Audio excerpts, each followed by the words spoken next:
Hi, welcome to another episode of NOTSTEAM Productions. As of yet, unchristened podcast. Unchristened. My name's Grimshaw. Unchristened. Changes every time. Yeah. It's one of those, we can't decide on a name for it, so as of yet, unchristened. I'm Grimshaw, and I'm joined by Ro-Land Da Vies. Tell us a bit about yourself, Ro-Land. So I'm a half-elf rogue. You're a half-elf rogue. I am. Oh. Well, yeah, it's me, it's Liam. I'm trying out the Ro-Land name in a certain universe.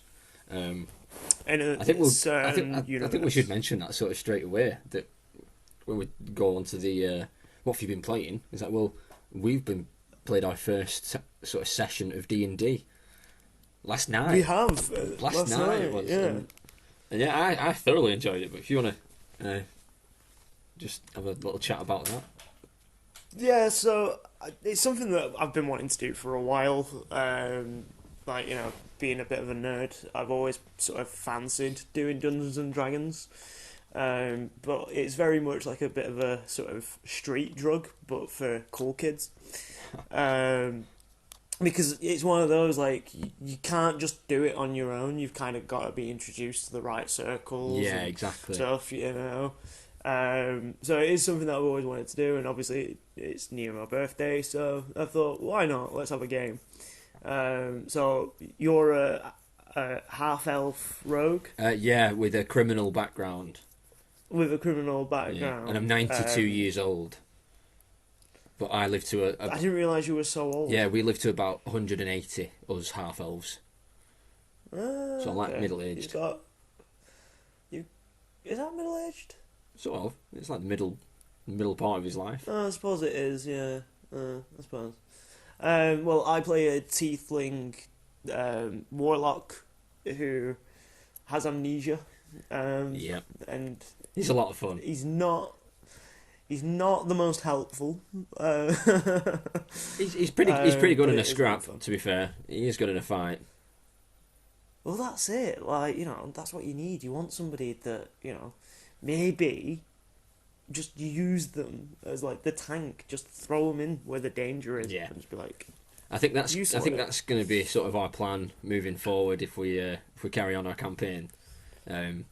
Absolutely, I think I'm looking forward to another campaign. Yeah. But yeah, so that's what we've both been playing, and that was last night, in which I think we both drank a bit too much. Yeah, maybe I a touch. feel very tired. I have a feeling it might be a bit of a short episode, this one. Maybe compared to last week, anyway. Oh, yeah, no, last week's been a bit of a bitch to try and edit. But what else have you been watching? Been watching anything? Been playing anything recently? I don't think I've been watching anything new. Yeah, just the Lord of the Rings, Rings of Power, and House of the Dragon, both of which have gotten really good. In particular, Rings of Power, the most recent episode of that. I think episode 6 it was. It was brilliant. It was like, I think 70 minutes long, so just over an hour, and it was not a second of it was wasted. It was brilliant. So yeah, I think that's getting really tasty. Yeah, but I've not really picked up anything new in the past few weeks. We're just getting weekly drops of some cool shows. What I've been playing though, decided to go through the Metro trilogy. Yeah. So I was starting with Metro 2033, which I got a great deal on Switch, by the way. I got it from the Switch store. It was like, I've seen it on there. It's like next to now. yeah, it was like £2 odd. And I had some points saved up as well, so it actually only cost me like £1.60. I love that point system. Yeah, and I think it's actually a really nice touch. Yeah, I thought so why not? So that's what got me into it, really, just seeing how cheap it was, and I'd not played the first one for years as well. And it's the Redux version, so it's the remaster. And even though I'm playing it on Switch Lite, it looks great. I think it really holds up, and it's a. To be fair, I remember when it first came out and I played it. I weren't so keen on it, only because there were just certain aspects of the game that I found a bit confusing. Like, and I think it was more the story than anything. Right. Because there's like weird shit happening. Yeah. But Yeah, it's a little bit supernatural overall, at times. overall, I really enjoy sort of what they've done. You know, the fact that you've got to like refill your oxygen or like your air filter and things like that. Like little bits that actually help the game feel more immersive. Yeah, I like that. There's when you've got your gas mask on, you tap L1 and it'll wipe the visor because you can get it covered in like blood, or if you're outside and it's raining, it'll get all streaky, so you have to clean it off, and like just little bits like that. It's really cool, and how light is a really important factor in the game. Like if you've got a head torch to light your way, of course, but that'll give you away in a second if you're trying to be stealthy, so you need to remember to turn it off, and little bits like that. Like you've got to be very deliberate with your sort of actions. And I play it on one of the harder difficulties as well, so it's a bit more immersive. Like there's no HUD, like resources are more scarce, and yeah, I think it's quite an accomplished shooter, and a sort of good like linear storytelling thing as well. I think it does quite well, and it definitely holds up. I finished that. Yeah, it's that sort of first-person shooter that's got like a sort of half-decent like gameplay mechanic and like story behind it. So whilst it may not be, because like, you know, a lot of the time when people think of first-person shooters, they think of like your typical like war games like COD and Battlefield and things like that. Which Halo, yeah, you know, which, you know, we both have our gripes about the Halo series. Personally, I think Halo Reach was possibly the best one, just in terms of playability for me. But other than that was one where you were just an ordinary. Series. You were an ordinary troop in that one, weren't you? No, that was Halo ODST, which was like I quite liked Far ODST. Cry. Well, it was like Far Cry style, so it was all like open world. Sort of, yeah, like in a city, wasn't it? Well, it was on Reach, the planet, wasn't it? Yeah, that was okay. I think I preferred just like being a little foot soldier in that sort of universe rather than being the Master Chief. I just found the games like the story. Some aspects of the story were pretty cool, but I just lost interest. Yeah. But what have I been playing? Oh, what have I been playing? Do tell. I've completely forgotten what I've been playing. Cool. Good podcasting, man. Yeah, it's completely slipped my mind. We were talking about Dungeons and Dragons. I had it in my head. You were. But I have started watching Sandman. Okay, yeah. Talk on that for a little bit. Sandman. Oh my god, so good. Yeah. I love everything about it so far. Like the cast is great. Yeah. I do feel like Charles Dance was wasted a little bit unless he comes back.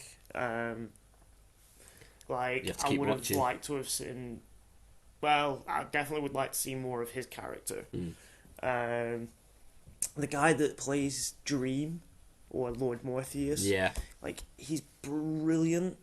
Like he looks the part. Yeah, he does. Like so well. And like I've seen him in something else, and I swear in whatever I've seen him in, he looks completely different. And I think that's down to like the amount of like makeup they've put on him. Like they've made him look like really washed out. Yeah, really pale and yeah. I think he's like weirdly intimidating as well.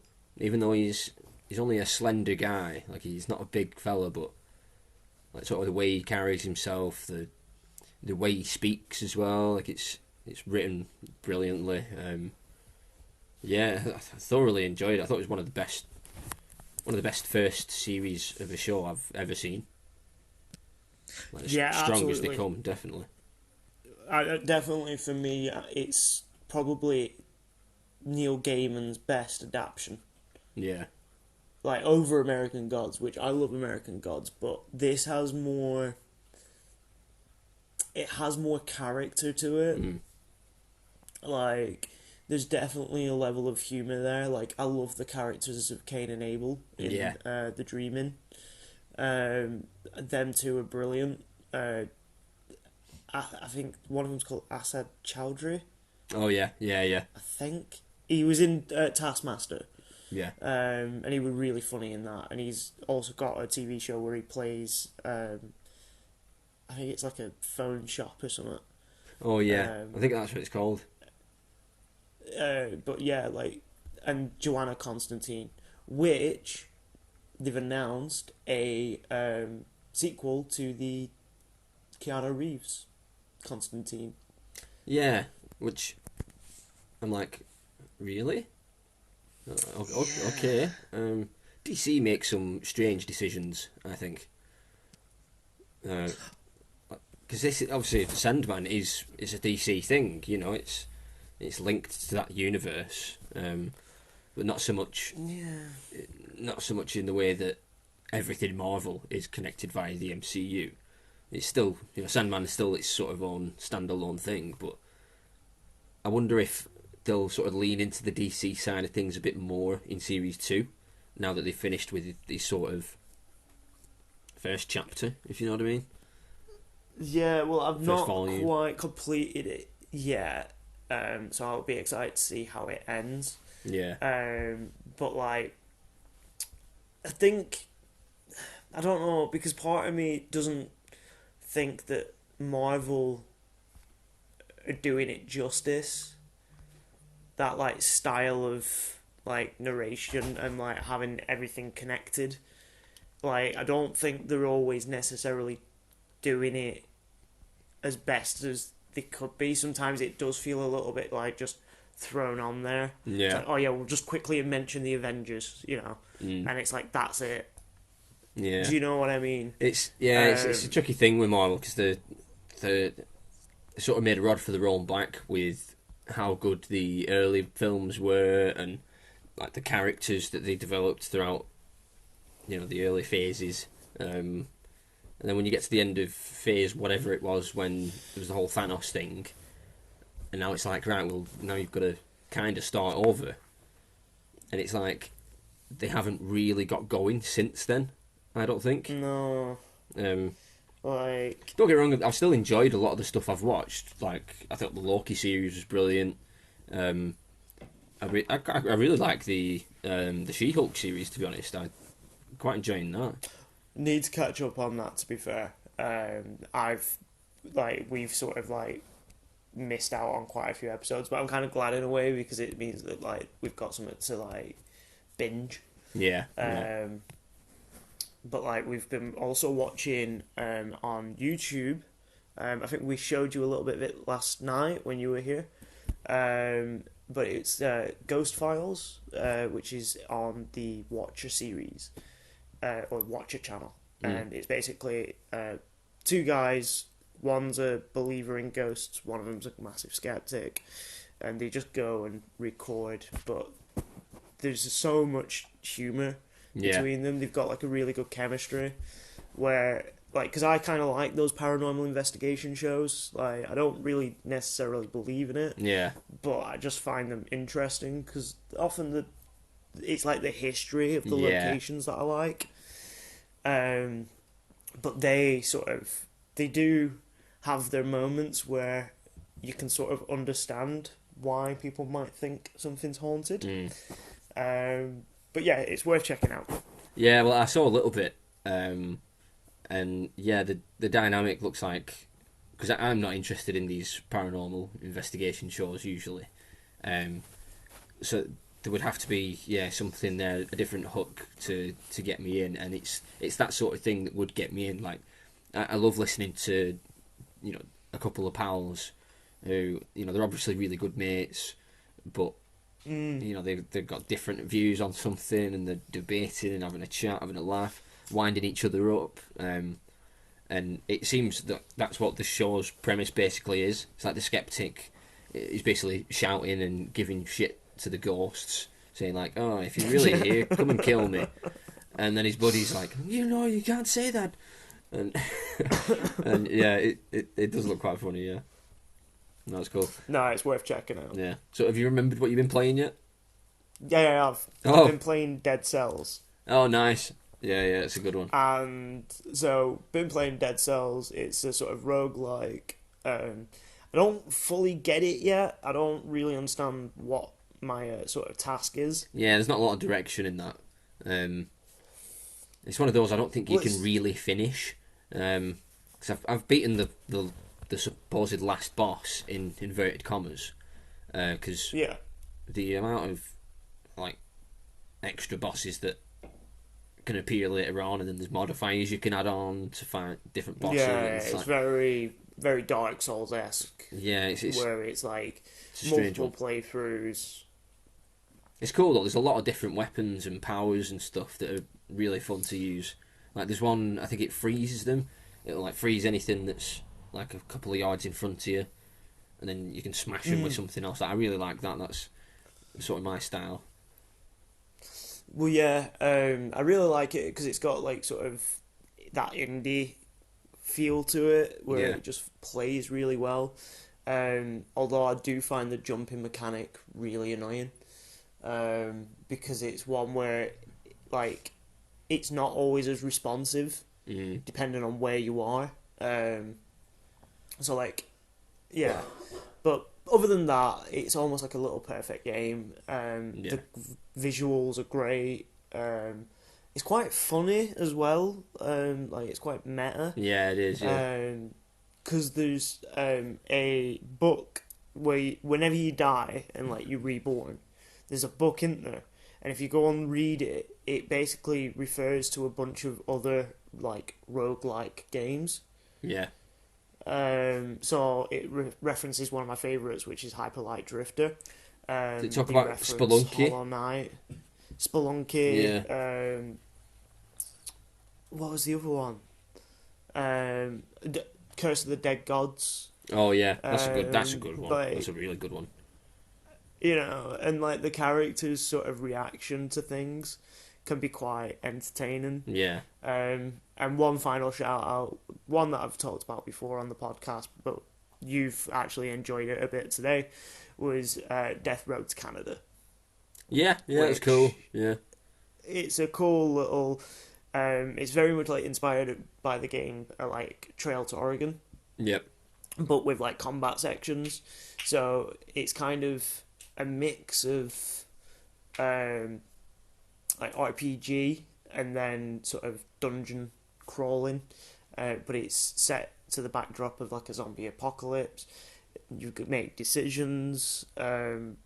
One point, our characters tried to shoot a alligator, and we lost the keys to our car, and we had to peg it. So, yeah, it's funny. It's kind of a fun little game, and it's one of those that you could play infinitely and just have a different playthrough. Yeah. Almost every time.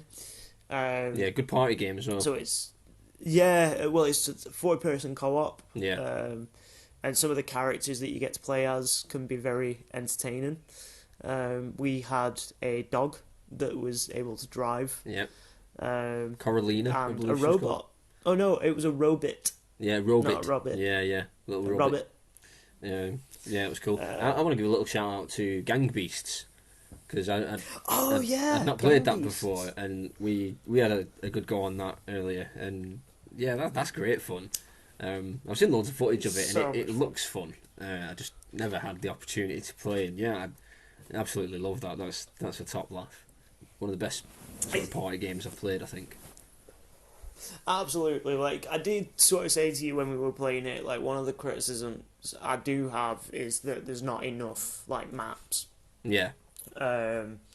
Because whilst there's quite a varied mix, some of them get very samey very quick. Yeah, a little bit. And like once you've done it a few times, you're just a bit like the subway one is really fun. Yeah. The first time, but then when you've done it like I still enjoyed the subway one, although I've not played it. I still enjoy it. I've not played it as much as you, so yeah, like I still enjoy it. Like I think the game's brilliant. But I just think that it would be better if there was more content for it. Like even if it was paid DLC.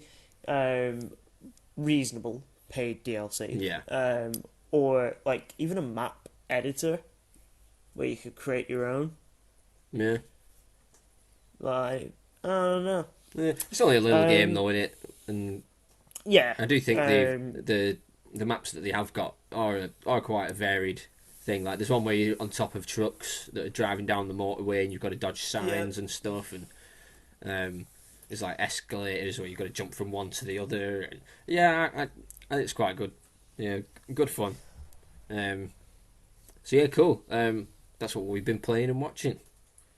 That is what we've been playing and watching. And yeah, I'll introduce this first bit. So we're opening section, little silly one.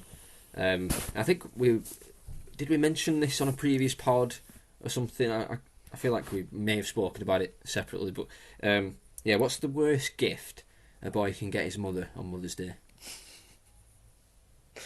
Um, And that's the worst. I've written gift. mine. Go on. I'm not 100% sure how much I want to say it out loud. Well, you've got to now. A one-way trip to Dignitas. Oh, what the hell, man! I wrote the same thing. I put a trip to Dignitas. What the hell? Why? Why? How do we keep doing this? Oh my god, people are going to think that that's staged. I promise Are you we it's getting not. drunk and just discussing each other's scripts and just being like, this is what I'm going to write? And then you're like, fucking sick, I'm going to write that as well. That's brilliant. Like, yeah, cool. That's so funny. I love how we went to the absolute extreme. Oh that. yeah, of course.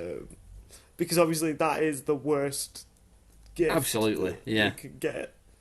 A little Dignitas gift card. There you go. I mean, I have also been watching the Dharma series, and Oh yeah. that guy murdered people in his mum's house and in his grandma's house, which, if you ask me, that's probably a close second. Yeah. You know. Some Very corpses. good series, by the way. Yeah, it's on my list. I'm going to give that one a watch, definitely. Very dark. Yeah. Very dark. But I didn't find it overly graphic, which I was kind of thankful for. Mm. Like, it's very intense. Yeah, and more obviously psychological. And there are some very disturbing scenes. But it does sort of present it in a more digestible way. It's Right. not too grisly. Yeah. Like the point that you're seeing like a murder every 5 seconds. It is quite good how it sort of explores sort of his mental sort of state. It's good. Evan Peters in it is brilliant. Yeah, no, he looks good. He looks the part as well, doesn't he? Yeah, so yeah, that's what you shouldn't get your mum on Mother's Day. Yeah, I think that's Personally, I can't fucking believe that. We chose the same thing again. how We really Did are I- cut from the same cloth, aren't we? people keep thinking we're the same person. Yeah. Maybe we And I are. can understand why. Yeah. Maybe we were separated at birth. Yeah, possibly. So yeah, go on. You can in fact Although- no, I'll do this next one. You can do the rest. All right, cool. So we've each compiled a list of 5 levels, and I think we can be sort of fast and loose with the term level. Basically, any sort of like Anything that's game section. yeah, anything that makes us or has made us rage quit in the past. Yeah. So yeah, go on. Give me the first one off your list. I want to know. First one on my list, the GTA 5 crane operator mission. Oh, at the Waterfront. yes, when you're playing as When you play as Trevor. yeah, I fucking hate that mission. I played that recently, and I remember thinking that like the first time I did it, it was fucking horrible, and it took me ages. But I nailed it. Like when I played it recently, I don't know if they've made it a bit easier or if because I'm playing it on next gen, it's it's it's easier. I don't know, but yeah, I'd have to agree with you on that. It's just horrible. Like, I get it, and to a certain degree, it is kind of fun. I was just about to say it's not even fun. In a certain degree, like, it's fun as though, like, I don't know how to describe it. I think like, it's cool that it's basically showing you that you can use one of these giant crane things and pick up crates and yeah, lob them about or whatever. But it doesn't. That's not what it wants you to do because you're blending in. So in the mission, you're literally just, you're working. You're doing some guy's job. yeah, So it's like, it's not great. like, it would have been so cool if you could have just gone, because especially playing as Trevor, like, you climb up onto the top of the crane, and then you, like, hurling these, like, metal crates everywhere, and, like, smushing people with them. Yeah. Like, how much fun would that be? Exactly. Yeah. But no, they just want you to. Mission. Yeah, they want you to get it all uniform and blah blah blah. Like, no, thank you. Yeah, I skip it. Yeah, I'd have to agree with you on that. Like, Yeah. it's so annoying. Well, the first one on my list, it's we've already mentioned it, but it was the last game that I rage quit on. It was Metro, the first one, 2033.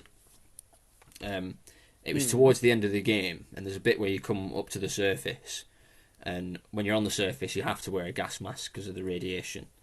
But I'd forgot to stock up on filters before I left, and I had no filters. So basically, I had like 30 seconds to run around outside to try and find some filters before I choked to death, and I couldn't find any. So it made me rage quit.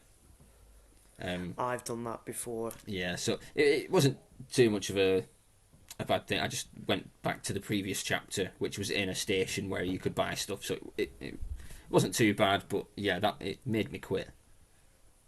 So I was once trying to do a challenge on, I think it was Resident Evil 7. Or one of the Resident Evils, I can't remember which one.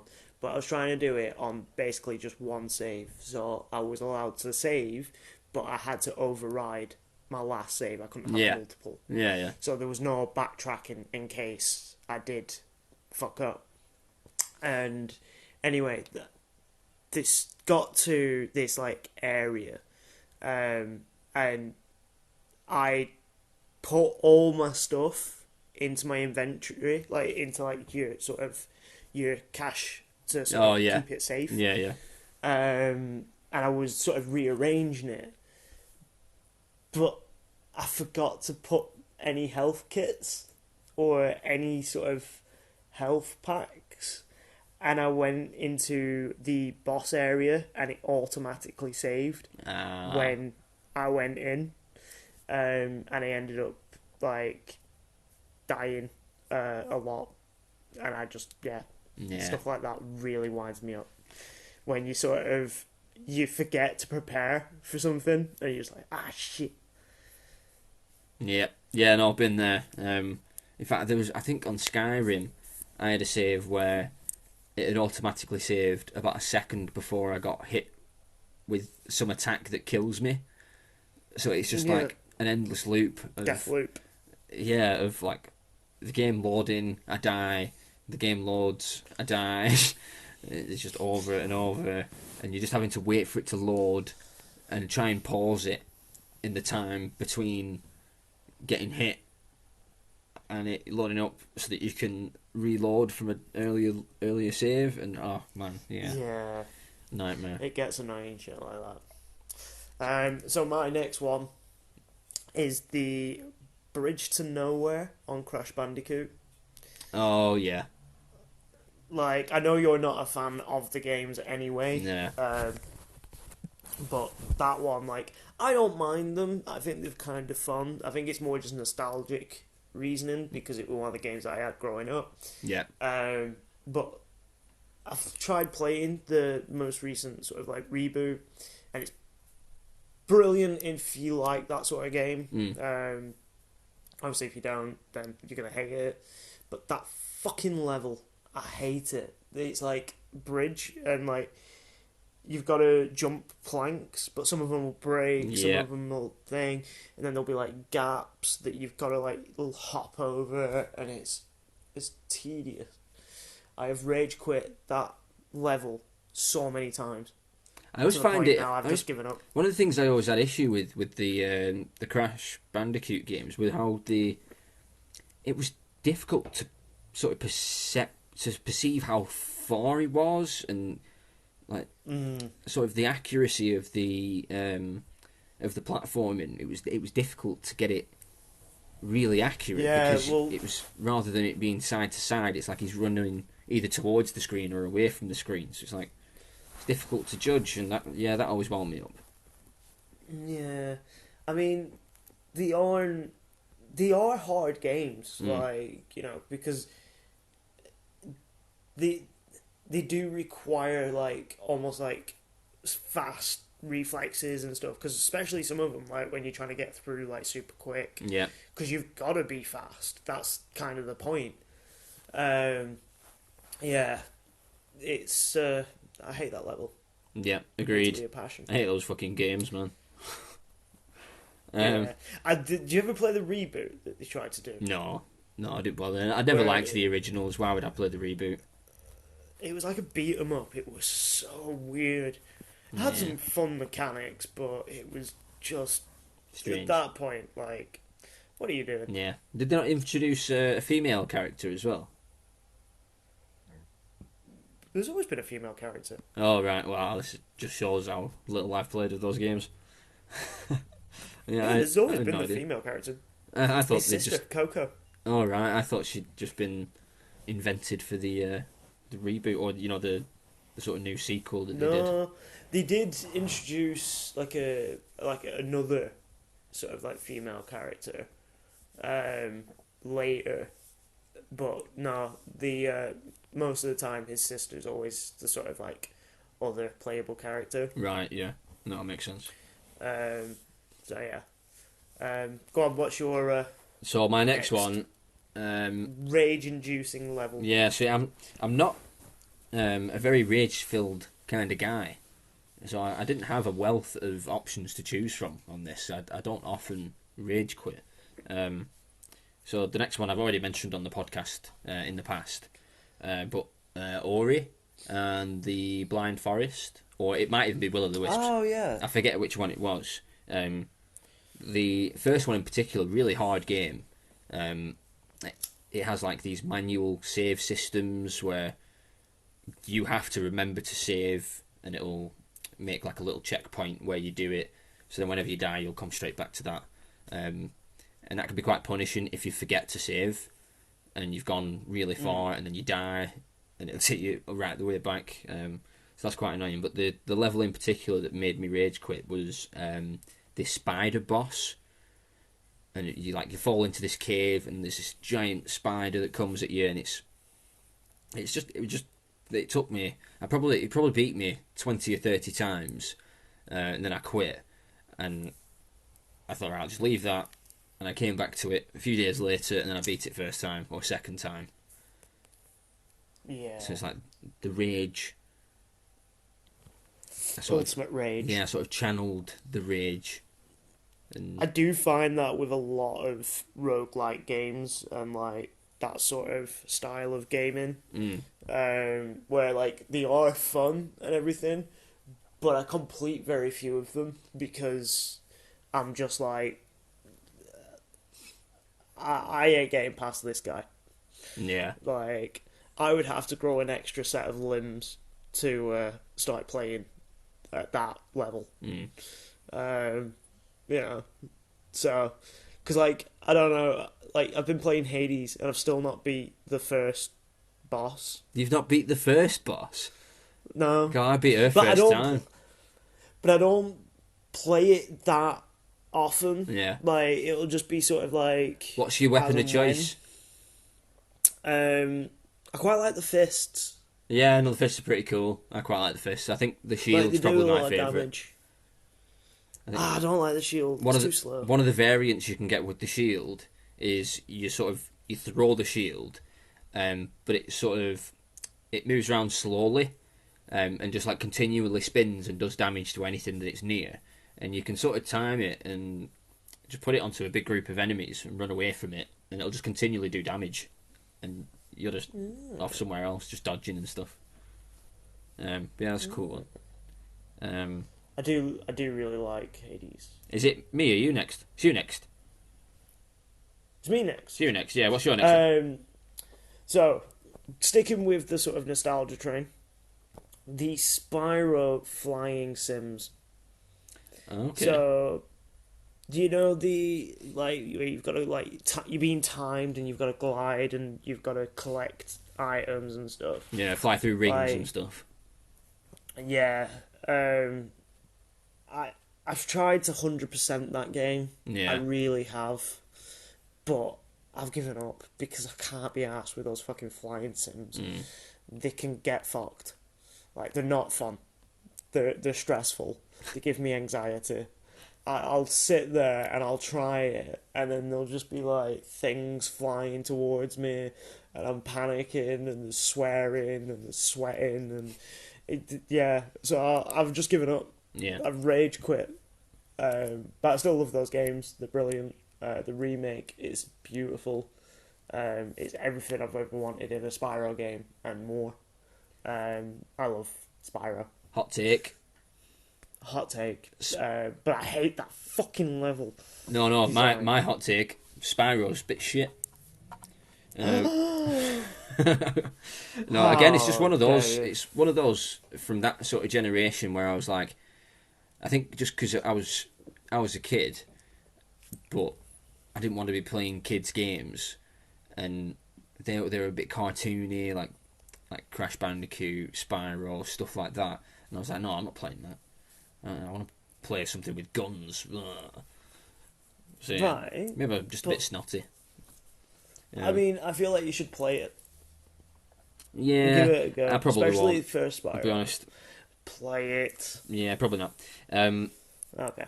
But when you mentioned then that it can sometimes induce like anxiety in you, that brings us perfectly onto my next one, because for this next one I just put anything Soulsy. There's a new one come on to Game Pass recently. I forget what it's called. I should have checked, but it's like a 2D side-on sort of Souls-inspired thing. And yeah, it's just really punishing and difficult. And yeah, that fucked me off within like 90 minutes of playing it, I think. And then I actually uninstalled it. It annoyed me that much, so I won't be playing that again. That's how angry it got me. I thought, fuck this game, get off my hard drive. That's the beauty of like when you know within the first sort of like 5 minutes or something that you've made a bad decision, and you just go straight from it's fully installed to uninstalled within 5 minutes. Yeah, I've done that a few times. I downloaded this horror game, and it was a bit of like an indie title called Dissect, and basically it's like a cat and mouse kind of sim. But you're like trapped in this room with this like otherworldly entity. You've got to collect items, and I have given it a good run, but I recently re-downloaded it and tried playing it, and I was like, did it the first time, tried to sort of do my run, and the thing scared the shit out of me, so I was like, nah, fuck that. So I just uninstalled it from my PlayStation. So I'm just like, nah, sorry, not you. Ah, cool. So what's your next one? My next one, I need to double check actually, is the Riddler races in Batman. Oh, see, I quite liked Fucking those. hated. Nah, fucking. I can see where the rage quit comes from, because there are some where the ones where there's like friggin' pillars coming from the ceiling that fucking squash you and blow your car up. I got stuck on that for a little while. Yeah, so I hated it. I agree with you on that. Really, I enjoyed them, but I can see why it fucked you up. I think what really pissed me off is because the first Batman game I completely 100%ed.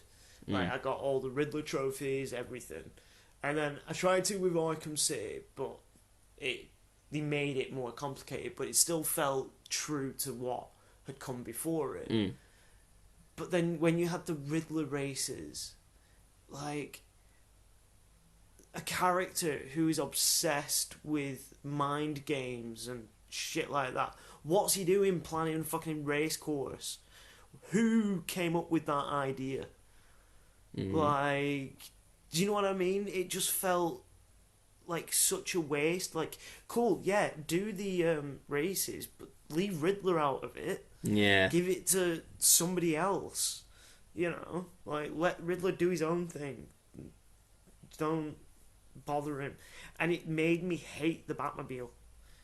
Like, Yeah, see, again, a lot of people give the Batmobile a bit of shit in that game, and yeah, there's those Riddler races, there's the tanks sections which aren't great, but you do kind of feel like a badass, like you know, you're in a fucking bat tank, and when you work up your bonus thing and you can fire off like 8 rockets at once and take out 8 different enemies, like that's fucking awesome, man.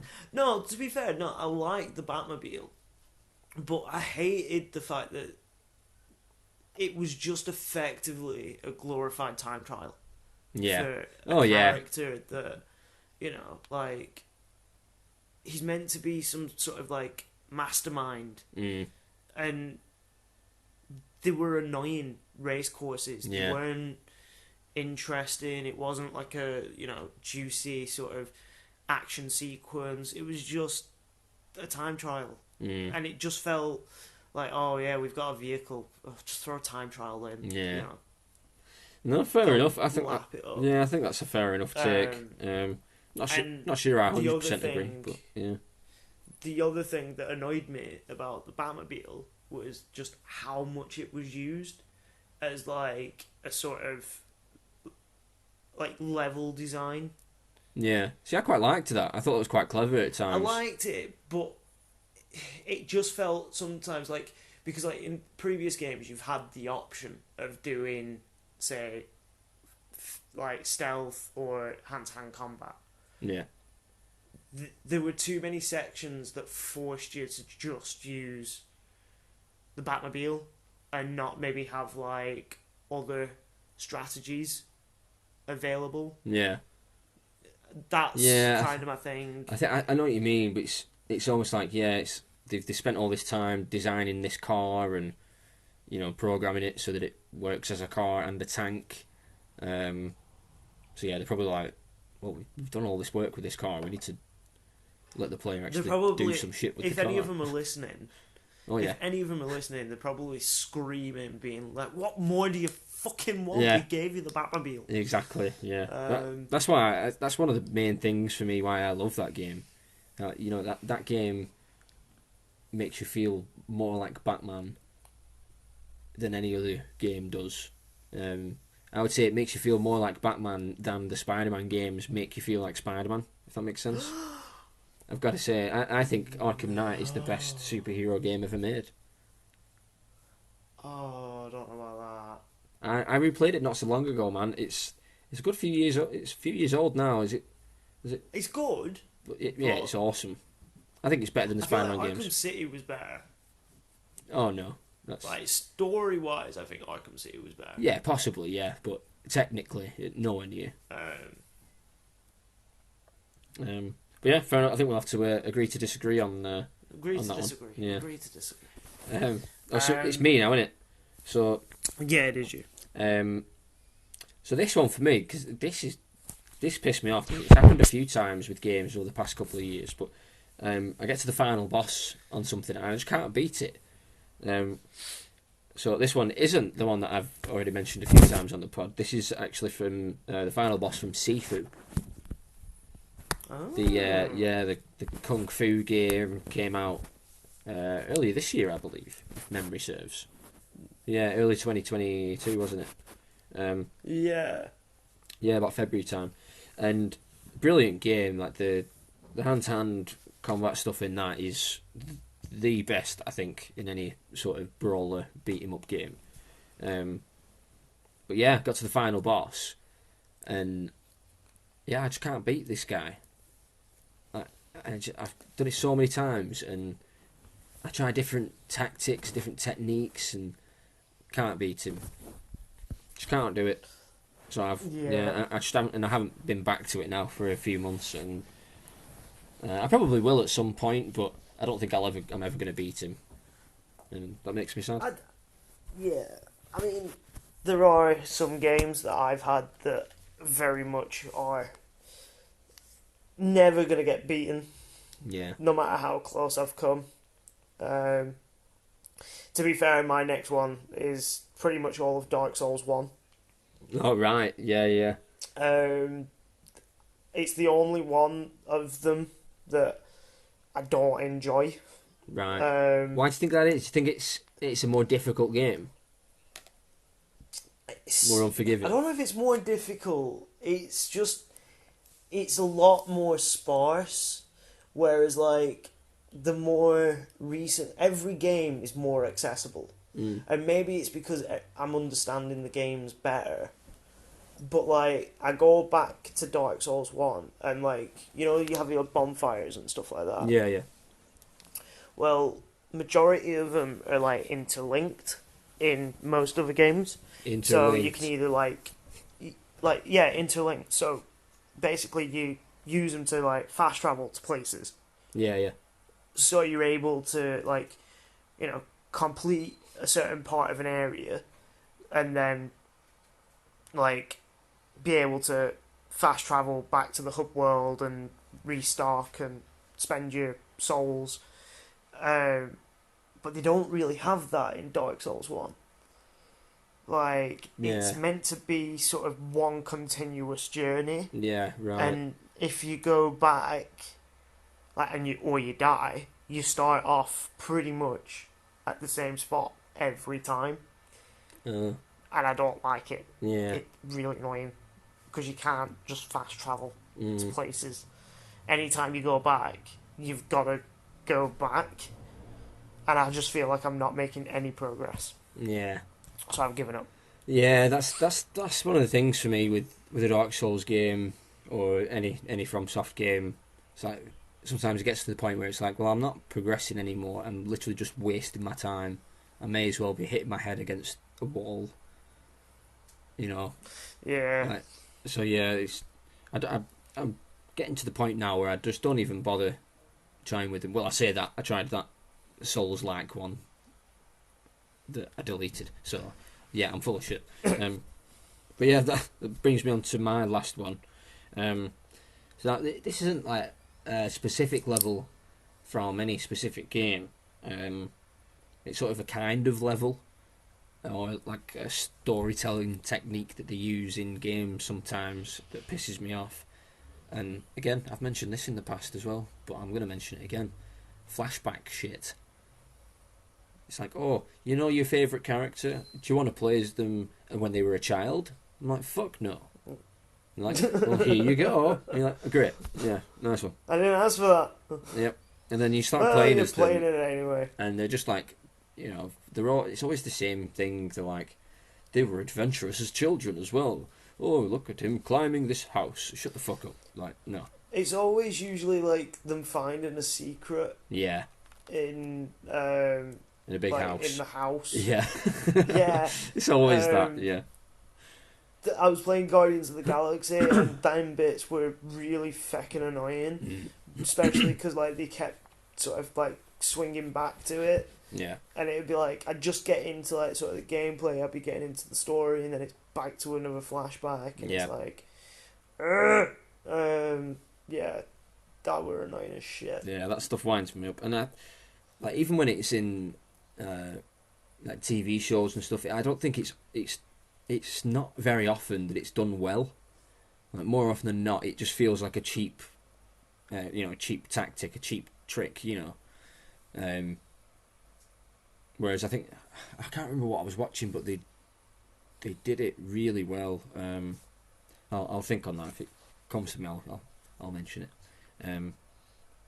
But yeah, so that was the 5 levels that make us rage quit. Thanks for your list. It was a nice little A nice little whinge we had then. I feel angry. Yeah. I feel enraged. You sound it. I'm a tiefling warlock with angst And no memories. and amnesia. Yeah. Yeah, cool. So that brings us on to the next section, which, as always... Let on the Cyberverse plug. Yep, take it away, man. So I've been trying to think of what to sort of like plug, because I have written a lot of different stuff. And if you want to get to know a little bit more about the system and maybe where it started, there's a short called Uthr.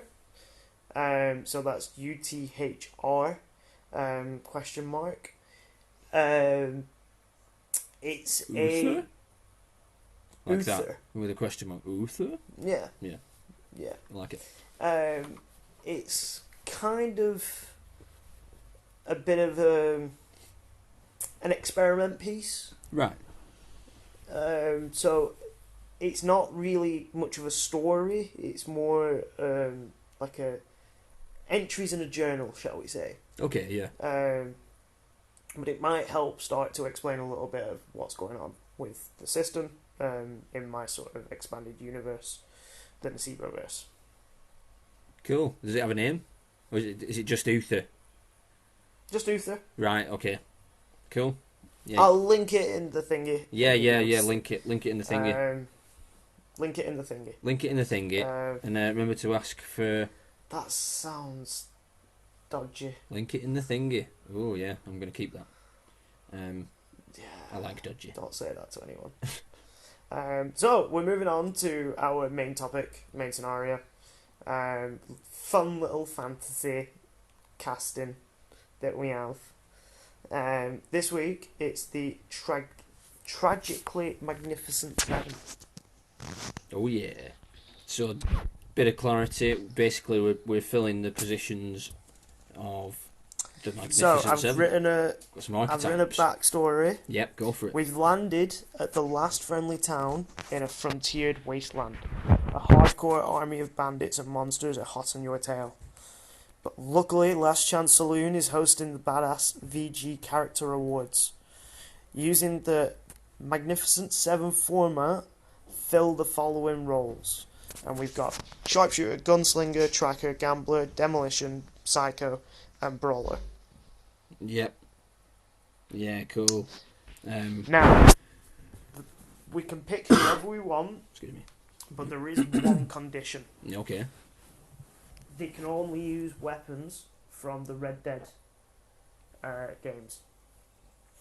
Yeah, so, weapons from the Wild West. Wild West weapons. Yeah. Sorry. Something caught in my throat. Okay, do you want to start? Shall I start? I'm going to start, and I'm going to go for my tracker. Okay. I've gone for Abby from Last of Us Part 2. Okay, nice choice. One, I feel like she'd kind of already sort of be used to that sort of climate of the frontier, you know? Yeah. Like, there is sort of almost frontier-esque elements to The Last of Us. Yeah, absolutely. Sort of, like, lore. Obviously, she's very proficient with weapons. Yeah. She knows how to handle herself in a scrap, and she was obviously responsible for tracking down Joel, which, means, in my opinion, she would be pretty darn good at it. Yeah, and I'm pretty sure there's a section in it. Again, it's a flashback. However, this might be what I was trying to think of. I think it is Last of Us Part 2 that does flashbacks really well. Oh yeah, there's definitely games that do it. Yeah, but yeah.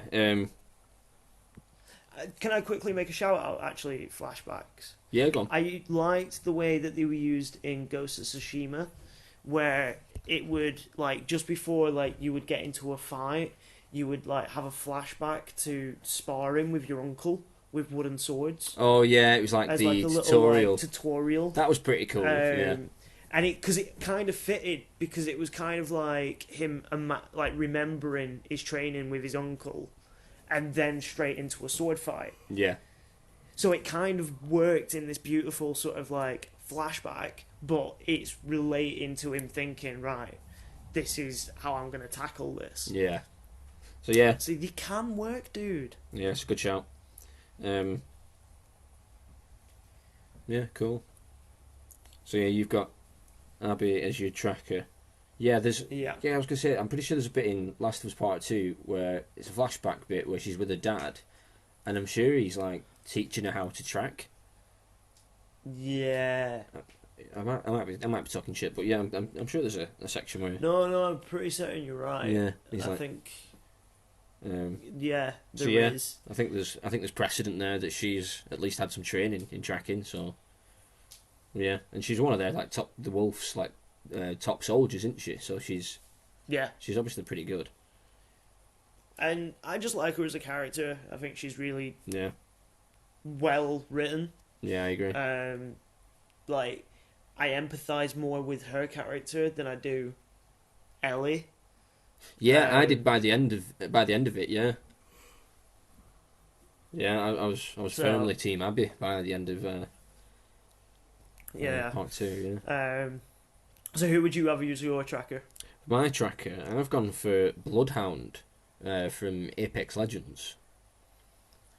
I'm not familiar. Okay, so he's the tracker of like that's what his sort of class is, if you like. Like that's So one of his skills is in the game is you can see people's footprints, so you can literally like track people and sneak up on them, and find them that way. He has like a bird, like I think it's like a crow or something, that's on his side that helps him out with stuff. You can send him up, get a bird's eye view of the area. Yeah, and I just think that because he's already a tracker, he's going to be pretty handy. And being from the Apex world, you know, he's good with a gun. He'll be quite handy with that era of weaponry as well. Yeah. Because it's very similar. It's it's point and shoot. I think he'd be fine with that. And I actually won a game of Apex, a solo game of Apex playing as him, using a revolver. So I think that works quite well. Yeah, I mean, I don't really know much about Apex. I know it's an online sort of game, just never really played it. Might have to give it a go. It's the same universe as the Titanfall series. Okay. I think it's set something like 80 years after Titanfall 2.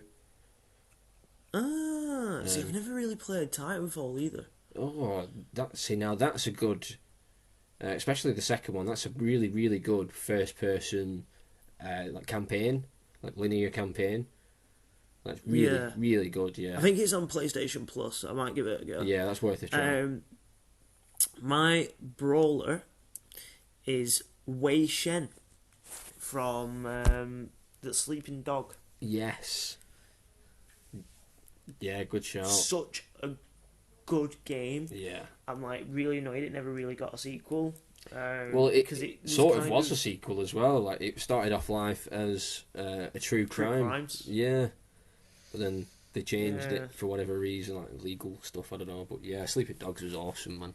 The amount of different like fighting styles you could learn, and like Drunken Master and all that stuff. Yeah, it's so cool. Yeah, no, I really enjoyed that game, and like it was one of those that it kind of felt like it had potential to it for it being like on GTA's level. Mm. You know what I mean? Like, whereas like Saints Row was always like doing its own thing, trying to sort of just be as weird as possible. This actually felt quite grounded and felt like it could have been like a sort of rival to GTA. But yeah, I think his character was really cool as well. I like the sort of like storyline. It's very typical of like sort of your classic kung fu films. he's a undercover cop that knows various martial arts, Yep. and is able to just basically beat up everybody he comes into contact with. Yeah. So I feel like, give him a couple of 6-shooters, and let him have at it. I think he'll probably do me some justice. Yeah, no, I think that's a good shout. Although I'm surprised you didn't go for what I chose for my brawler, because you almost always have this character in your team, but I'm going to take him this week. My brawler, I've gone for Kratos. Like, one of my favourite things to do in the reboot of God of War is to just drop my axe, leave it somewhere, and just beat on some guys with my fists. I absolutely love that. It's so much fun. It feels it feels so tactile, like you're actually beating on these guys. It's so good. One of the beautiful things that I love about God of War, and its sort of combat fluidity, is that you can quite literally start creating your own attack patterns. So one thing that I always used to love doing is, especially like when there'd be like a big group of enemies, I'd throw my axe sort of at one of them, use my shield, then fists, and then finally like call my axe back and like just wail on them. Yeah. So like I'd have this like almost like elegant moment of like attack patterns that just look spectacular. Yeah. Playing Immigrant Song by Led Zeppelin on repeat, so I could get that perfect moment. Yeah, it's so cool. Yeah, like you can freeze one guy in place with the axe, and then like pick up another guy, lob him. It's good when you use the fist. It builds up that little bar above there, like it builds up there, whatever it is, like stamina bar, whatever it's called, and then you can press the right stick in to rip them apart. Like, it's so fun. Oh, it's just, I love that game. Yeah. Like, I can't wait for the new one. Yeah, it's good. It's just going to be more of the same, and I'm here for that. Why not? But that's kind of it with God of War. Like, it's one of those franchises, like, alright, don't get me wrong, they've massively changed it up, but you do always kind of know what you're getting. Yeah, like, I think in the reboot, people didn't really, even though they'd done a lot of marketing around it, so we saw what it was like, but it doesn't play like any of the originals did. Not really, you know what I mean? Like, I guess some of the control schemes are similar, but yeah, but I never liked any of the older God of War games, so the new one was a real breath of fresh air. Love that game. So yeah, I'm looking forward to the new one. But yeah, also, I've got Kratos as my brawler. I think he's the brawler of brawlers. Yeah, no, that is a good shout. Plus, give him a couple of guns as well. Yeah, that's a dangerous combo. Kratos with he would have two. He'd have dual sawn-off shotguns. I was gonna say shotguns. Yeah, I think that suits his style, and they'll be attached to his wrists via chains. Oh yeah, absolutely. Of course. Like, as long as it's from the Red Dead universe, you can style them however he wishes. Yeah, cool. He could have, like 6 shooters attached to his feet, so every time he tries to kick a person, he blows their head off. Yeah. I forgot to mention that not only have we got to pick 7, but there's another 7 that has been designed by the AI. They're all pretty much generic answers. They've not really put much effort in. Yeah. But these roles are picked by the AI, and for the tracker, we're going to have Rambo. Yeah. And for the brawler, Jason Bourne. Okay. Yeah, he's pretty handy in a fight. But we've got to go against these guys. Yeah, I think Kratos is going to beat Jason Bourne. Yeah, no, that's pretty fair. Sorry, who was their tracker? Their tracker is Rambo. Rambo's a pretty good one. He's pretty hard. I think he'd beat... Yeah, he'd probably beat mine and yours. Yeah. if it was like down to a 1-on-1. But it's not. It's a group effort, so we'll see how they stack up at the end. See how they stack up. I'm going to choose the next one. Yeah. I'm going to go for Gambler. And the one I've gone for is, I don't even know if it's his name, but I've gone for Sekiro from Sekiro Shadows Die Twice. So the main guy. Oh, the Wolf, whoever he's called. Yeah. The reason I've gone for him is because he's got one hand, and he's got like sort of like a contraption on where his old hand used to be. And I was thinking that'd be really good for like cheating when you're gambling. You could like store cards in there and stuff, and they'll just pop out when he needs them, like on the sly. And of course, he'll have a giant samurai sword because they were around at Red Dead times. Oh, they existed. Can you use it in? Yeah, but can you use it in Red Dead? I don't know. Is No, there any sort of? Are there any bladed weapons in? Oh, I suppose there's some knives. There's like a machete. Yeah, they can have a machete. I suppose he'll do pretty well with that. Give him a machete. Yeah. Just let the lad have a machete. He'll have a machete, and you can use tomahawks as well. I'll give him some of them. Yeah. Have all the tomahawks he wants. Yeah. So who's that? That's your. That was my Gambler. Your Gambler. I've gone for Geralt. Okay. Yeah. Good shout. He likes a game of Gwent. He does, yeah. Loves a game of Gwent. Don't we all? Yes, there's we do. a certain. I love Gwent, but I don't like the Gwent app. Oh no, I don't like the Gwent app. No, I like the version of Gwent within game. Witcher 3. That's the version of Gwent I like. That's the best version of Gwent. Yeah. I would love to have that as like a card game. Yeah, I think it is. I think you can buy it. Yeah, I've gone for Geralt because I think even though he doesn't really use guns, I feel like he'd look badass as a cowboy. Yeah. Sort of Witcher, like leather hat, sort of all dusty and looking like gruesome as fuck. He's seen some shit.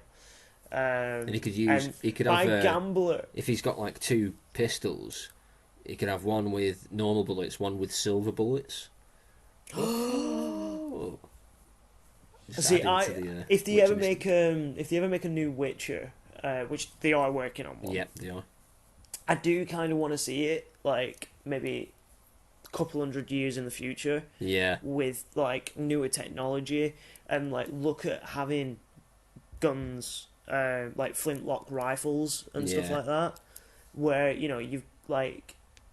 And like monsters have been mutated through pollution, so it's like a new age of monsters. And that'd be cool. You've got to use like new mechanics, like silver bullets to kill werewolves.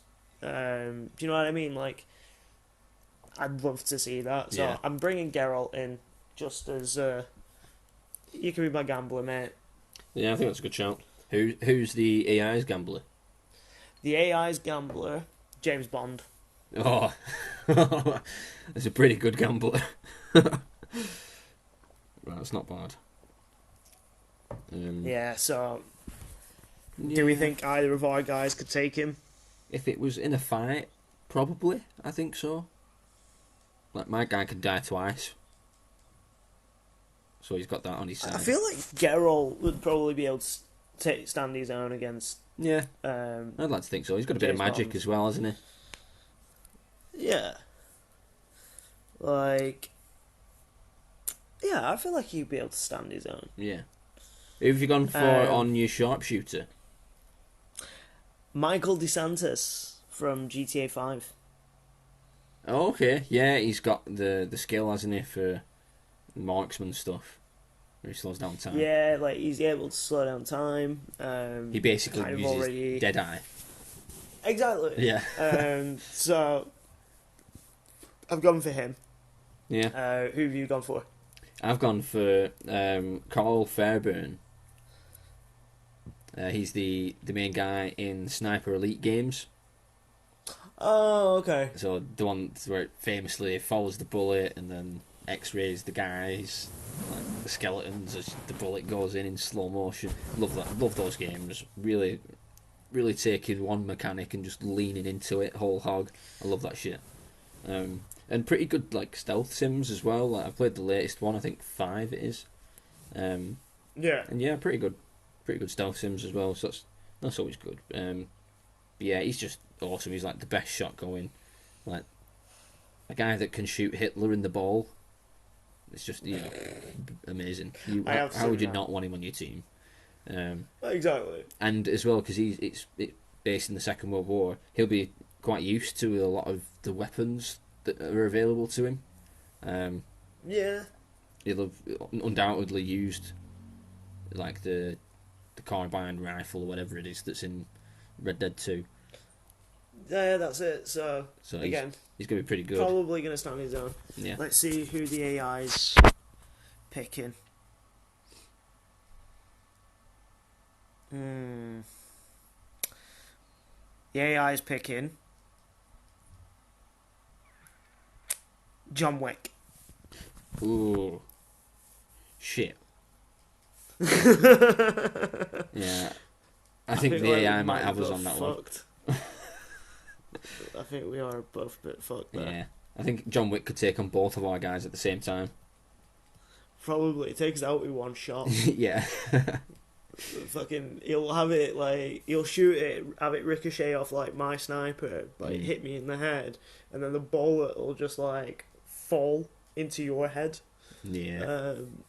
Like, the man will have us dead before we know it. Yeah, I think we've lost that one. Yeah, I'd have to agree. Next one. Let's have Demolition. Demolition. Demolition.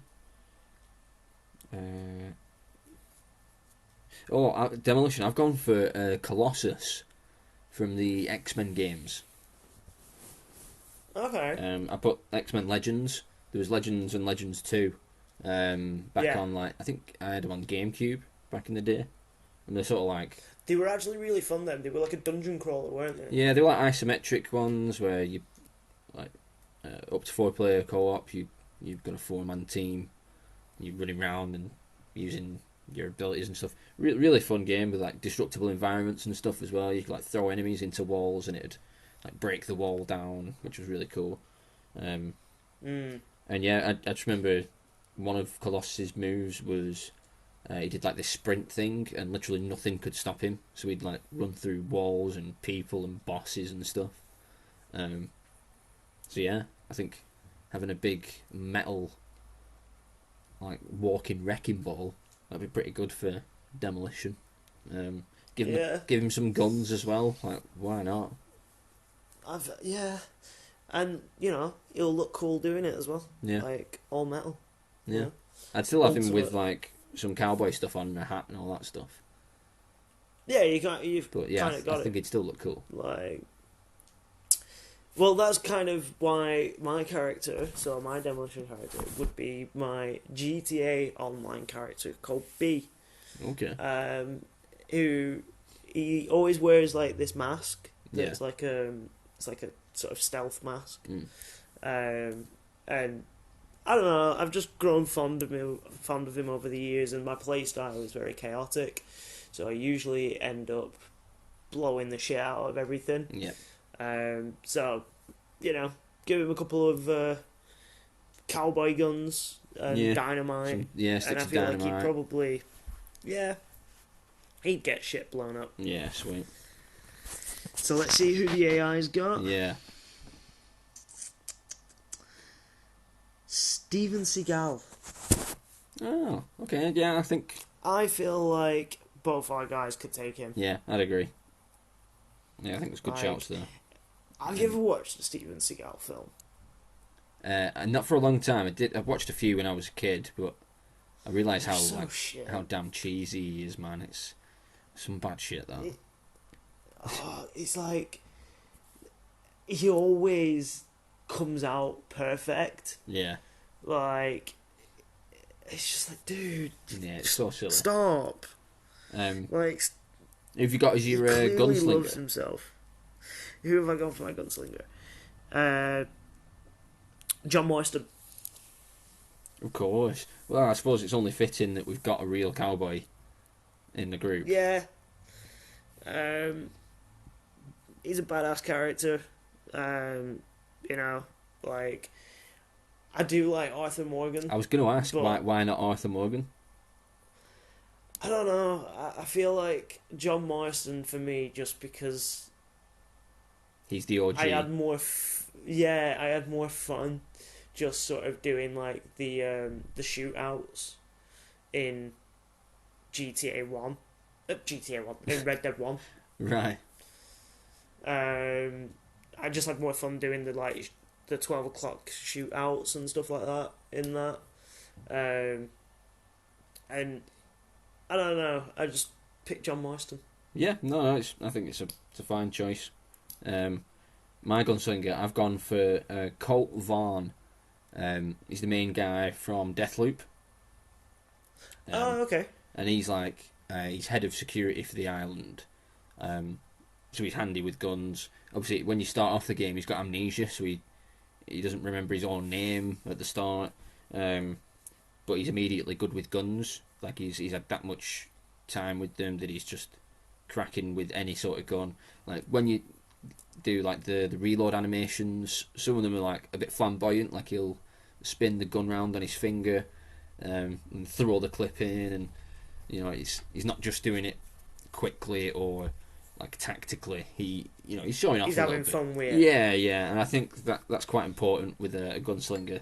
You've got to be able to show off a little bit and maybe be good as like a distraction for get a lot of eyes from a crowd on you, like throwing a can up in the air and shooting it and keeping it up in the air, stuff like that. Yeah, and as well, and he's just like genuinely really funny. Like he's really like funny character. The voice acting for him is brilliant. Need to play it. Have a look at some clips just of like him talking and stuff. He's really funny. I just think he'd be a good addition to the team. Knows his way around a gun. Yeah. Ken, good shout. Yeah. However, we are going up against John McClane. Okay. I'm not saying that Colt would outright win against John McClane, but I like his chances. I'm hoping that John Marston and John McClane will meet, realise that they're both called John, and somehow learn to love each other. Do a Superman versus Batman and become friends. Yeah. Do like oh, your name's John? My name's John too. Like, let's be friends. Yeah. But there'd be like John Marston, John McClane, and John Wick. Yeah. The three Johnnies. That was such a that was such a dumb movie trope. Like, we have the same named parent. Yeah, our mum has the same name. Oh, I guess that means I won't kill you now. Just so fucking stupid. But yeah, John McClane. I feel like we could take him. Yeah, I do too. Like, I'm interested to see who you've got for your psycho. Because I put some thought into this, and I've done some outside the box thinking on this actually. So, yeah, go on. Who's yours? Harley Quinn. Oh, that's a good one. Yeah. Plus, cowboy. Yep. Cow lady.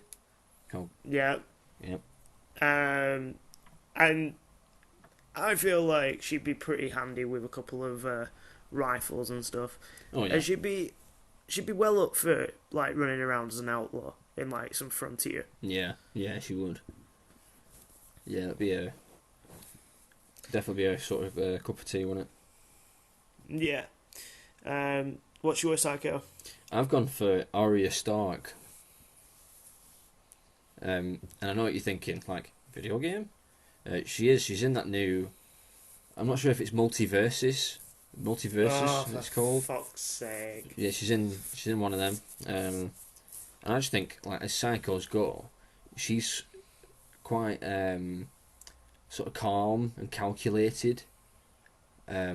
You know, she literally wears people's faces, and people think that she is that person. And when she fed that guy his own sons in that pie, yeah. like, proper psycho.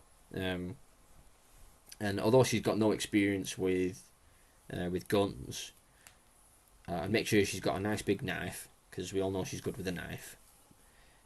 Stick it with the pointy end. Yep, and maybe just just one gun, because she's only little, isn't she? Just give her a little pistol or something, just in case. But yeah, she'll just be going around stabbing people. And master of disguise as well. So, now, the AI, Go on. the system, for this one has sort of been a bit overly ambitious and selected somebody they think's powerful, but not realising that they could probably be convinced to come onto our team. Okay. They've gone for Deadpool. Oh. Okay. Which... Oh, that's pretty good, because I've got Colossus. And yeah, they're friends. So... And I feel like Harley Quinn could probably convince Deadpool to join. Yeah, probably, actually, yeah. Geralt, definitely. Oh, no, I think Deadpool, Geralt would just get sick of him instantly. probably. But, yeah. So, I think we might actually stand a chance. Yeah. Based on our picks. I think we stand an equal chance, I would say. It's been quite a close one, I'd say, this one. Like, we both survive the assault of the bad 7. Woo. Whoa, indeed. That was very anticlimactic. We need more of a sort of, like, section. Be like, maybe like some, work some sort of, like, sound claps into the background. Yeah. Just be like, yes. But no, that was good. No, yeah, it was good fun. It was one of those, you know, we like to do our little lists, don't we? Our little casting couches. Little casting couches. Fancy casting couch. Yeah. Yeah, it was good, that. Maybe we should start plugging that section. Yeah. Right, next topic.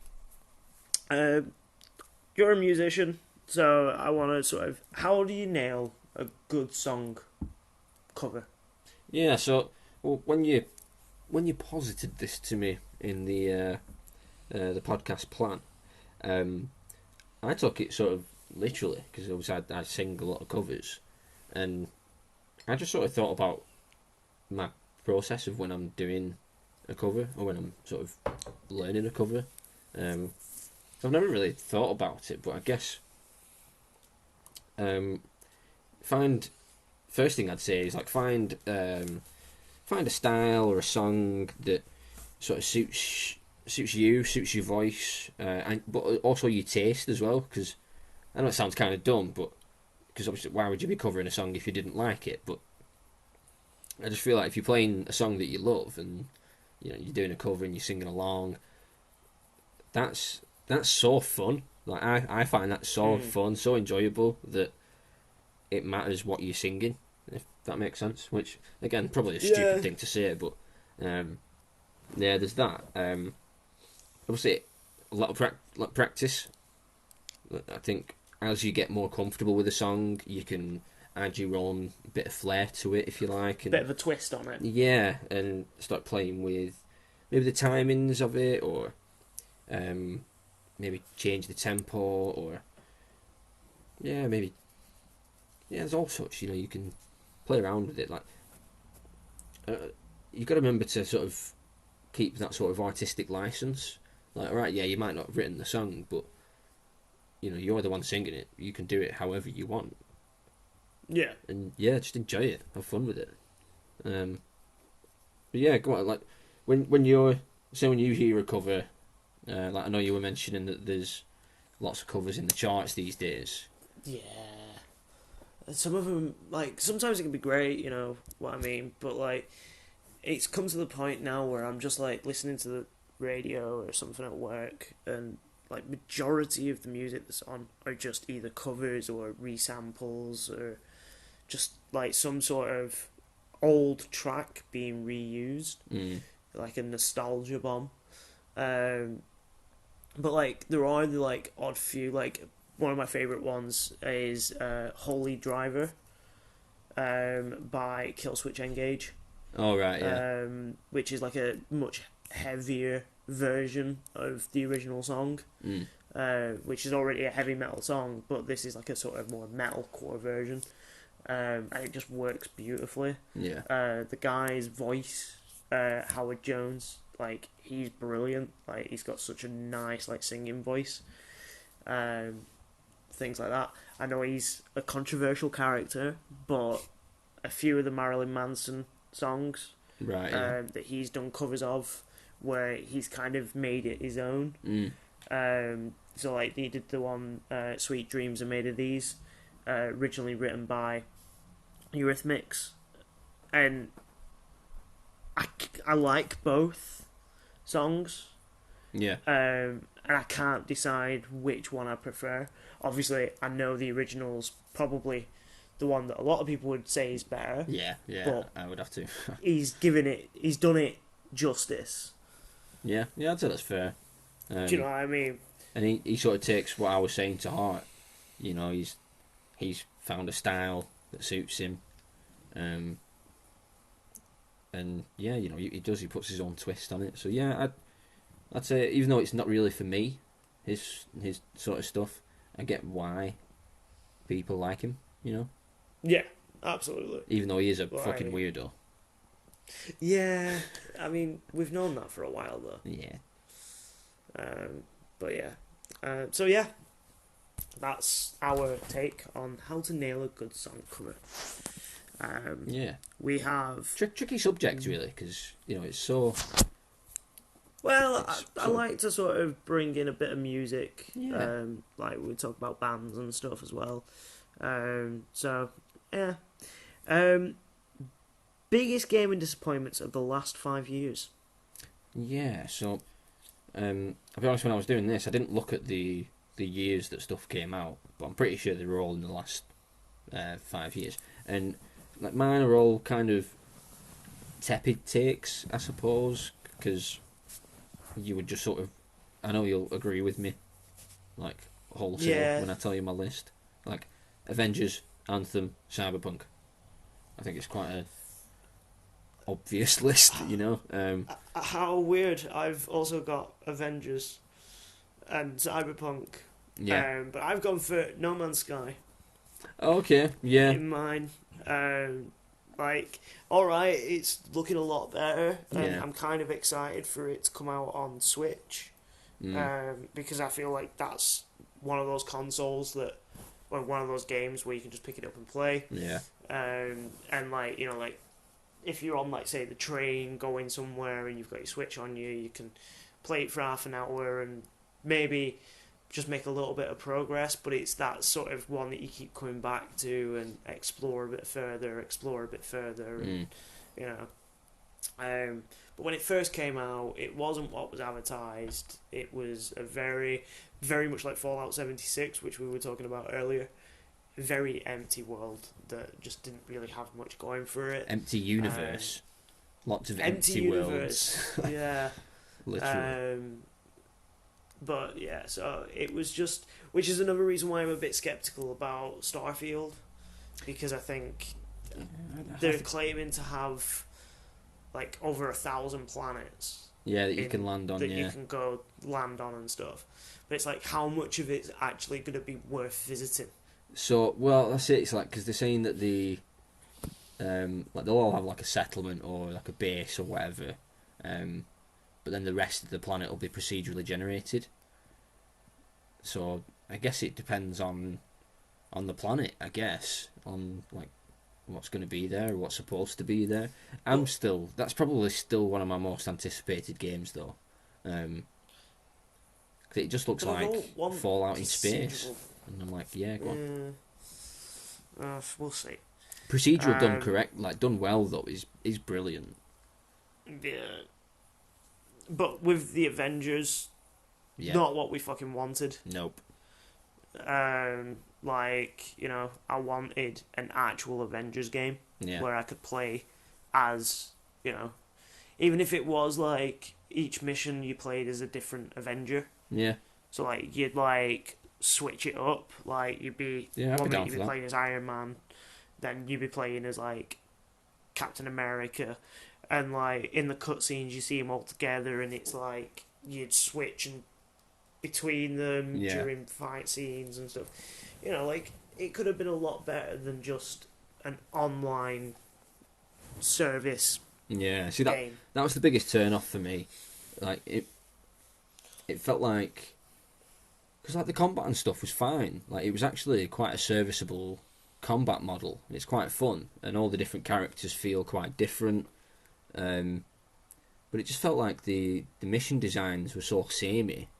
Like you were in these spaces that all basically felt very much the same, just with like a different lick of paint. Yeah. Like maybe it'd be like a different season, basically. You know, one place would be snowy, one place is sandy, one place is foresty. You know, it didn't feel very inspired.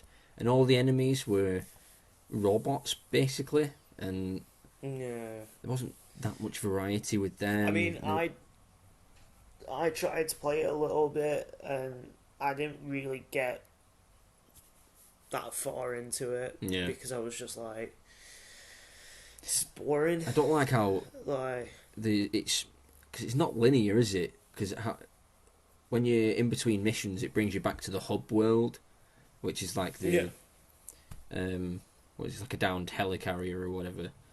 Because there's a lot in it to really like, but I just think it's just bogged down by it trying to be too much of like a looter shooter. When all the loot that you get is invisible. Like you can't see it. It all just makes like incremental percentile changes to your stats. Like it's so unsexy, you know? Yeah. It was just not what anybody wanted. No. At all. And I played some of the DLC as well, and alright, yeah, it's great that they're doing stuff for free and, you know, putting new characters in for free. But the first two characters they put in were basically the same character. Like, who was it they put in? They put in Kate Bishop, who's the archer from the Bullseye, not Bullseye, what was it called? Hawkeye. Yeah, the Hawkeye show. And then they put in Clint Barton, Hawkeye. You're like, really? The first two we get are the two bow and arrow users. Great. Thanks for that, guys. Thanks. Yeah. And then the next one was Black Panther, who felt a lot like Captain America. Yeah. Yeah, I didn't find him particularly fun. And then that's when I stopped playing. To be fair, you've played more than I have. Yeah. Yeah, and with Anthem, same. Yeah, it's exactly the same issues with Anthem. Yeah. You just feel like you're constantly tied to like a loading screen. Yeah. It's really irritating. And it's the same with that. It's like the combat in that is fun. Flying around those worlds is really fun. Yeah. But yeah, you're constantly held back by it trying to be an online thing. Like they even said, didn't they? Like, oh, this is going to be our Destiny. Yeah, it's going to be our destiny. It's like, really? Like Destiny 2's been going for how many years now, and like, it's still got a huge player base. This is just dead in the water, I've isn't it? never played Destiny. Have you not? I quite enjoyed Destiny for a bit. Yeah. I always do. I did what I always do with online shooters. I play it, really enjoy it, sort of overplay it, and then fall off and never go back to it. So yeah. Yeah. Well, I'm just put off by the online aspect of it. Yeah. Like, because I feel like it's one of those games that ideally you need somebody to play it with. Yeah, you can sort of solo it through most of the campaign, but there are like raids and stuff where it'll, you'll have to be in a party or it'll drop you in with some randoms. But I quite liked the PvP that they had in it. I just remember having this class. It was like a sun class, and he had like a stick of grenades binded to R1, and if you stuck someone with that grenade, they were dead. Like, they can't get it off; it'll explode and it'll kill them. But a lot of the time, you'd stick them with it, and then they'd run back, like, to try and get away from it, and just run into a group of their friends, and you'd get like 4 kills. And you're like, oh, that's cool. Yeah. What was I saying? What was I thinking? We were talking about Anthem, and then Destiny. We got on to Destiny. Yeah, you never played Destiny. No, I've never played it. Is it free? It's free to play at the moment, isn't it? It is now. Yeah. Yeah, like, because they basically made their money, and they were like, we may as well just. Well, so the expansions are still paid. So if you want the latest stuff, then yeah, you'll be buying the expansion. Game. To be fair, I don't mind that so much. Again, as long as like they're evenly priced. Yeah, and like, from what I've read online, they are thing. quite well received, especially the latest one. Apparently they've changed up how all the leveling and stuff works, and it's had a really positive reaction from the audience. And apparently they are one of those studios that do listen to their audience a lot. I don't think I've got any others to say other than Oh, and then Cyberpunk. Oh, you've gone. You disappeared then. Say and again. Then Cyberpunk. Yeah, Cyberpunk. Yeah, man. It's well documented how that was so disappointing at launch for us previous gen users. Well, even some next gen users were on console were having just as many issues as us on PS4, if not more. Yeah, it was just bad. Yeah. Like, and it was so disappointing because, it was literally one of the biggest, like, most anticipated games for a lot of people. It was CD Projekt's first game since Witcher 3. Witcher 3, which I also want to throw out there.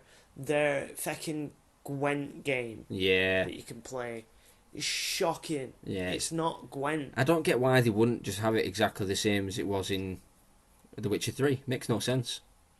Why change it? No, like, it was honestly one of the best parts of Witcher. Yeah. I loved playing Gwent. Same here. Building a deck and going finding the guys that you've got to play to get the new cards and stuff. Yeah, love it. Yeah, it was great. So yeah. It was just a bad mistake, and I'm still annoyed because it was one of the games that I was like really looking forward to playing. Yeah. So, which brings us finally onto our closing hypothetical. Of course. I've written yet again another question that we'll probably both agree on. Would you rather sleep over at Freddy Krueger's? Okay. Or camping trip with Jason Voorhees? Okay. I think so, because obviously the horror is your realm, really. So I'm just going to clarify a couple of things. Freddy Krueger, he can go into your dreams, right? Yeah. And chase you through your dreams, and can he kill you in your dreams? Yeah. If he kills you in your dreams, you die in real life. Right. Okay. Yeah. So it's kind of his shtick. Yeah. Yes, that's pretty dangerous. Just his deal. So I'm already put off by that. Because I feel like if you're going to sleep, then he's, you're in his house already, and he can go into your dreams as well. It's like, oof, not great. And Jason Voorhees, am I right in saying that he only ever walks? Like, you never see that guy run? No, that's more, that's Mike Myers. Right. Mike Myers is so Jason's the one with the hockey mask and the machete, isn't he? Yeah. Yeah. So he's, I think, pretty much immortal. Yeah, something like that. He can't be killed, which is obviously quite a common trope amongst horror slashers. But his sort of like hunting grounds are usually sort of like camping areas. So in the canonical Friday the 13th, the very first film takes place at Camp Crystal Lake. Yeah. And it's a bunch of teenagers that are staying in the area that get hunted down by Jason's mother. Not Jason. Right. Well, I think because I'm in, if I was to be camping, I'd be in a tent outside. Like, there might be a chance I could get away from him. Like, I can run. Whereas if I'm asleep and I've got people in my dreams, I might be running in my dreams, but I'm not going anywhere, am I? Well, that's true. But what you could do is, if you're staying over at Freddy Krueger's, just drink loads of Red Bull and coffee. And just stay awake all night. Stay awake. And just. But isn't he dangerous? Isn't he dangerous in the real world as well?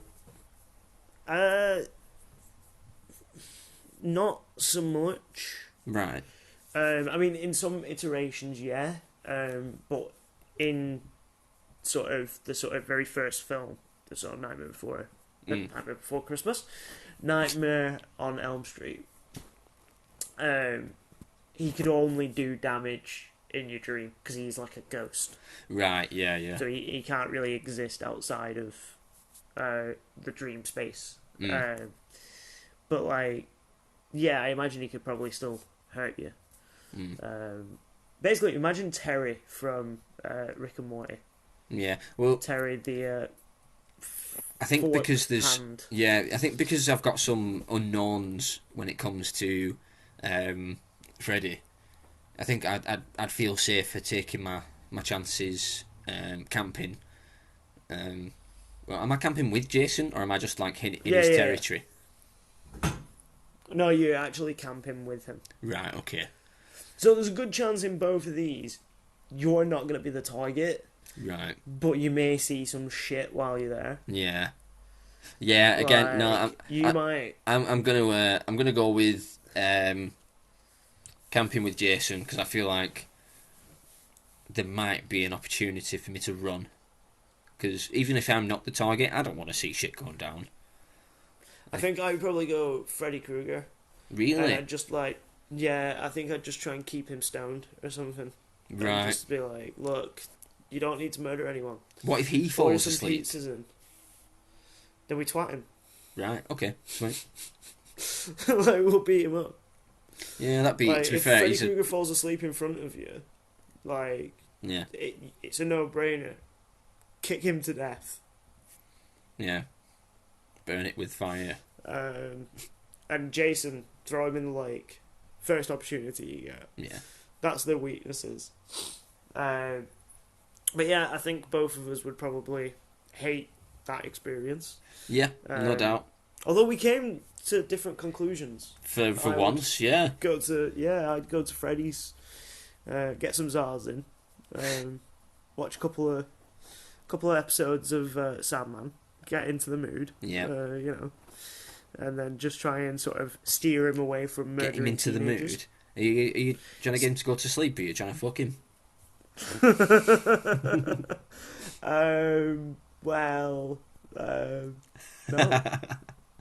Don't know why I said that. His entire body looks like a ball sack. He does. He looks like the worst version of Deadpool. Yeah, he does. He is the worst version of Deadpool. Yeah. Yeah. You won't have ever seen the reboot that they did?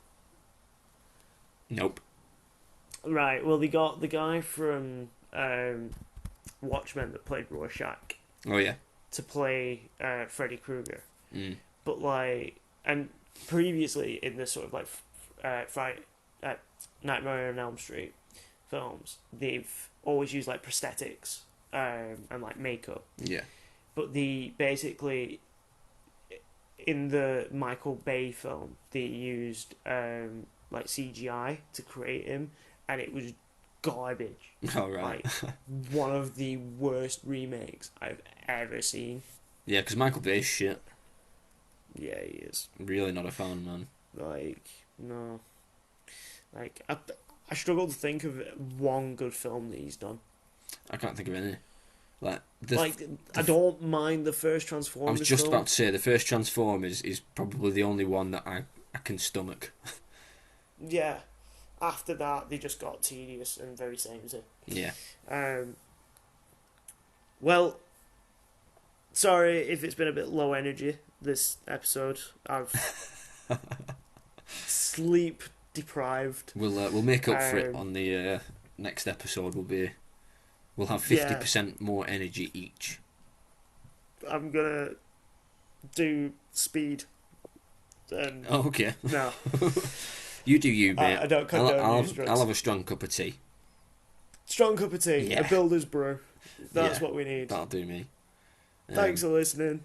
Yeah, thanks, Liam. guys. Do your thing. Yeah, like and subscribe, guys. You know the deal. It's been a much shorter episode this week as well, about an hour shorter, so that's nice. So yeah, I hope you've all stuck around to the end. Thanks, guys. Bye. Thanks, bye.